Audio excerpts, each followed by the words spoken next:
G'day guys, welcome back to the channel. Brian here, and in the last video I was reviewing the Yoichi version of this 2021-year-old Nikka special edition limited release, and that was the Yoichi non-peated. Today we're going to knock over the Miyagikyo single malt peated.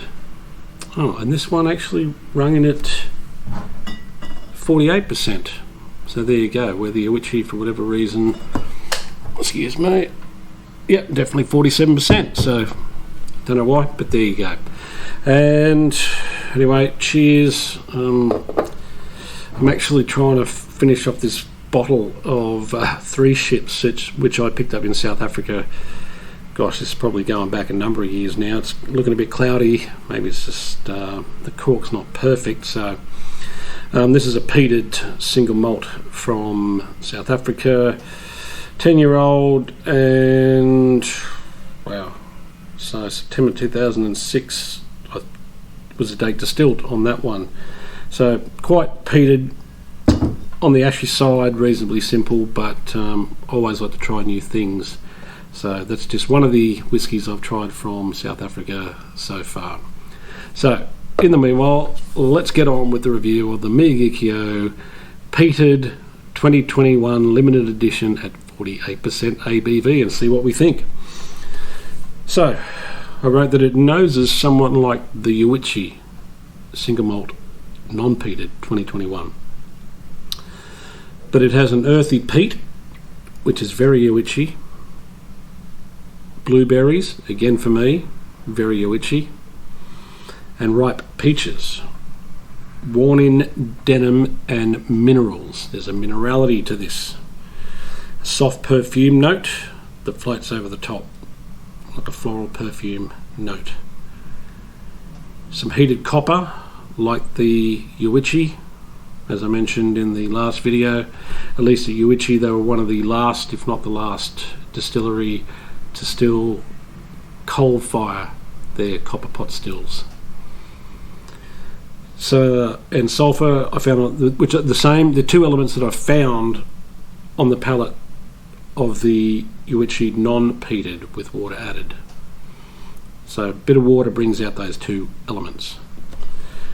Moving on to the palate,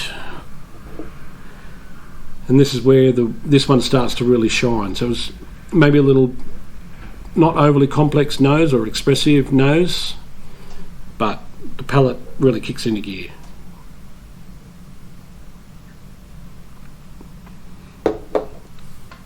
Rich and oily mouthfeel. Earthy peat, milk chocolate, cafe latte, toffee, honey, vanilla sponge cake, pepper, cashews and butter. Some peach sherbet with water added. Full bodied. On the finish, it's earthy, oily and oaky. Leather, cashews, toffee and some subtle smokiness. Water brings out pepper on the finish, the minerality, more oak tannins, and the finish gets longer when I've added water. And my last word on this one, like its Yoichi non-peated counterpart, I'm definitely not convinced it's worth the asking price.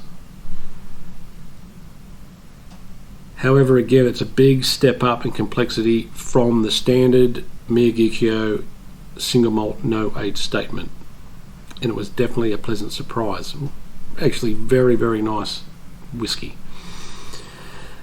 And then I gave it a rating of 89 out of 100, which is extremely solid. I think one of the things that people think about Miyagikyo is that they're just this light style, and that they don't do peated whiskey. So even though this is called peated, like they've never done peated before, I can guarantee you they do peated whiskies or peating in whiskies. I've certainly found it in the old 15-year-old No Age Statement from back in the day. And I may well have other ones that I've had that are single cast that have definitely got a level of peating peatiness in them. So it was more complex to my taste than the Uichi. Got all the kind of nice fruitiness and everything I expect from Miyagikyo, but with the, you know, some extra oomph and, again, complexity from the peating side of it. So well done.